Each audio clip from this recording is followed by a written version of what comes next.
Welcome to Soul Station. In this video, we are going to make some Swedish pancakes, my mom's recipe, and then stick around to the end and I'll share with you my version of it and a little bit about my Scandinavian heritage. Hey everyone, well today's video is a little different than I normally do. Today I am at my parents' house and my mom is going to make her Swedish pancake recipe, and I wanted to share it with you because it's delicious. It's my favorite pancake recipe, and so today that's what we're going to do. So my mom has all of the ingredients here ready and it's super simple. So Mom, what do you have here? I have 3 eggs. I have 3 tablespoons of melted butter. I have 2 cups of milk, 1.5 cups of flour, and I'll use 1.5 tablespoons of sugar. I'm going to stir the eggs, just whip, then add the milk. Pretty easy. Sugar. I just use plain regular sugar. And then 1/2 teaspoon of salt. I've got this Himalayan salt here. 1.5 cups of flour. It's a lot of milk in this recipe and eggs, and these pancakes are really similar to a crepe. And so the batter is not like your typical pancake batter.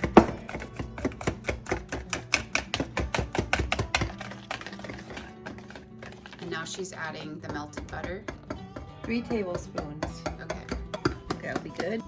Okay, so while she was making the pancake batter, she had a cast iron skillet here preheating, and it's ready to go. So she's just pouring the batter into the skillet. There's some coconut oil in there. And you just let it cook for a minute or so on one side, and then you flip it just like a regular pancake. You don't see the big bubbles as much when these cook because they're very thin.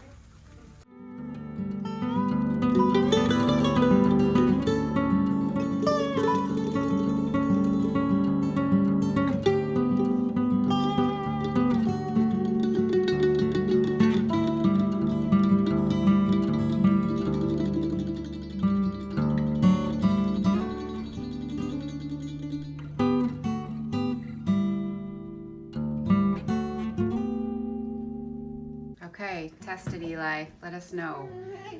How good are they? How do they compare to just your regular pancakes? Do you like these better or do you like the fluffy kind better? So these are way better. These guys are having some Swedish pancakes. And what do you have on your Swedish pancakes? What is your topping, Ezra? Blueberries and strawberry and some bacon. Is it good stuff? Yeah. Yes. Ezra and Bo, do you like Swedish pancakes best or do you like the other kind best? Swedish pancakes. You like Swedish pancakes? Are they pretty good? How about you, Bo? Swedish. Yeah. How about you, Rocky Bear? What do you like best? Do you like these ones? Yes. Yes. And a strawberry pancake. Well, I'm back home and in my own kitchen, and I want to share with you guys just my own version of making Swedish pancakes.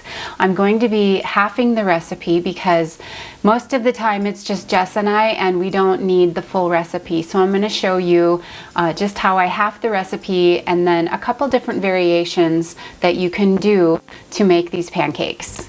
Okay, so I've got my ingredients gathered here, and what I like to use is just this small measuring bowl that I have, and this is just a 4-cup measuring bowl or batter bowl. So the first thing I'm going to do is add my eggs and my milk and beat those up. Now I'm halving the recipe, so instead of 3 eggs, I'm going to use 2. You know, you can't really half an egg, you know, and I guess you could, but I just like to put the full 2 eggs in there because you get a little more protein, and I really like the texture of having the 2 eggs in there. It stays consistent, I think, to the light and the dense texture that a Swedish pancake has. So we're going to use 2 eggs, and we're going to use just 1 cup of milk.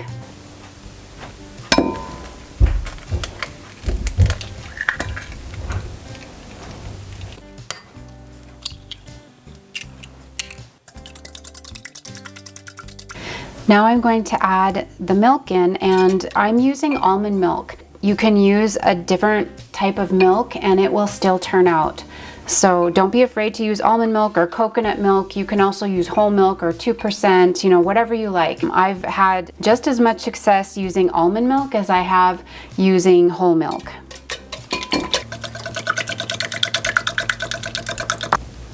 Now I'm going to add in my 3/4 cup of flour, which is half the recipe, and I'm just going to put that in. I didn't add in all of the milk all at once because I'm going to add my flour and then I'll add the rest of the milk after that. You're going to have a few lumps. That's okay. It's not a big deal. Now just add the rest of your milk.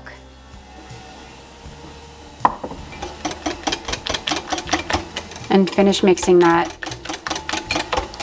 And you don't want to over mix it too much, so don't worry if you got a few little lumps in there. That's not a big deal. Okay, so now that I have that mixed up, I'm going to add a 1/2 teaspoon of salt. I'm using some Himalayan pink salt here. I add that in.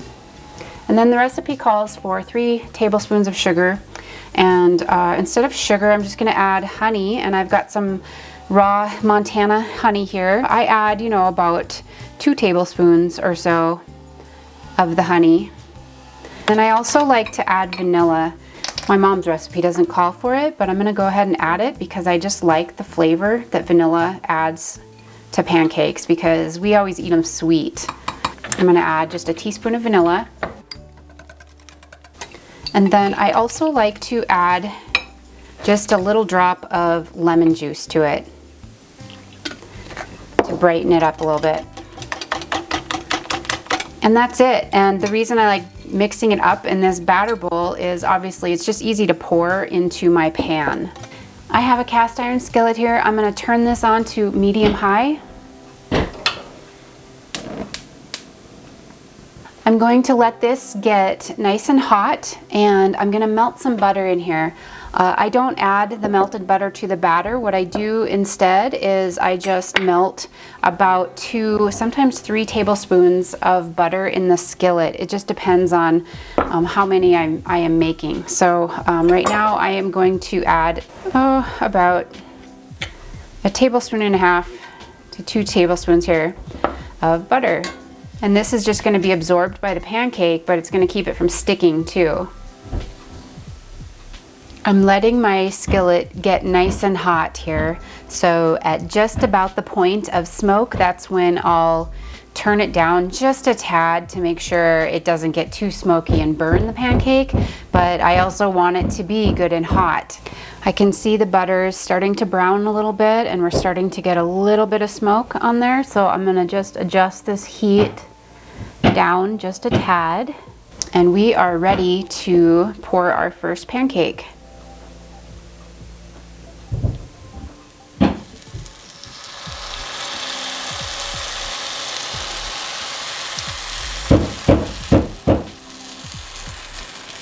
These pancakes are very thin. The batter is very thin. You just want them to have a nice golden color to them on the underside.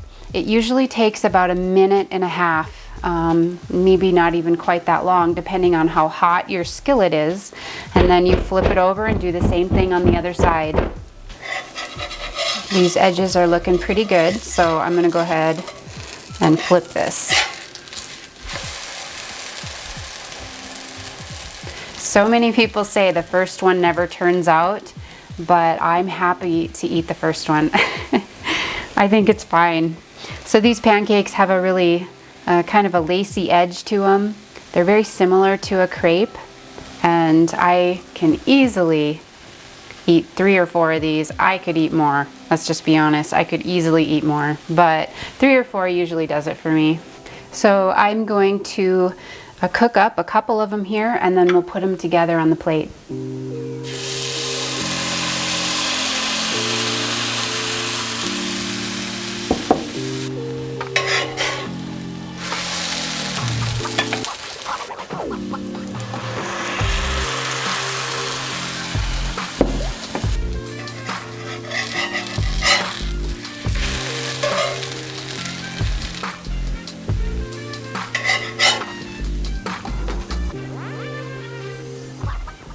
Okay, now let's put a plate together.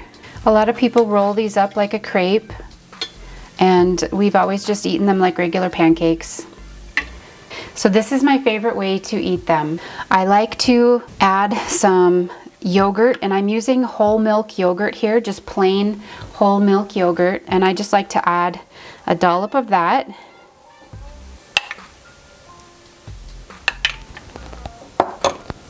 And then I love real maple syrup, so I'm gonna add just a little bit of the real maple syrup here. And my nephews showed me this. Now, I've always added just a little bit of lemon juice to the batter, but my nephew Kai said it's really good when you put lemon juice on your pancake, and so I gave that a try, and it is my new favorite. I love it. So what I have here is just some pure lemon juice. It's just, you know, in a jar. I don't have a lemon up here today, so this is what I'm using. So I'm just gonna add a little bit of lemon juice on here. And it is so good.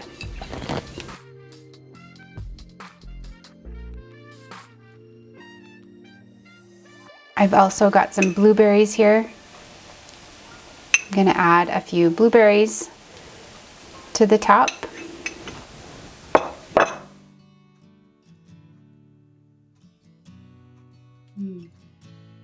These pancakes are so good.